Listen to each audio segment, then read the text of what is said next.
अध्यक्ष, गुरुजन वर्ग आणि माझ्या बालमित्रांनो, आज मी तुम्हाला सावित्रीबाईविषयी 2 शब्द सांगणार आहे. तो तुम्ही शांतपणे ऐकून घ्यावे ही माझी नम्र विनंती.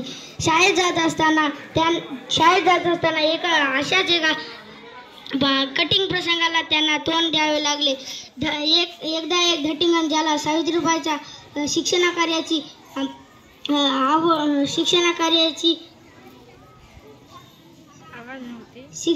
आवड नव्हती. त्याने रस्त्यात सावित्रीबाईला अडवले. तो म्हणाला, बाई, हे शिक्षण देण्याचे काम बंद कर, नाही तुझी आबरू साबूत राहणार नाही. त्यावेळी अगदी आत्मविश्वासाने धाडसाने पटकन त्यांनी आत्मशक्ती आणि विवेक जागे ठेवून खाडकन त्याच्या थोबाडीत मारली. नारी शक्ती जागृत झाल्याशिवाय अशी अवहेलना दूर नाही आणि याला प्रतिकार केला पाहिजे. धन्यवाद.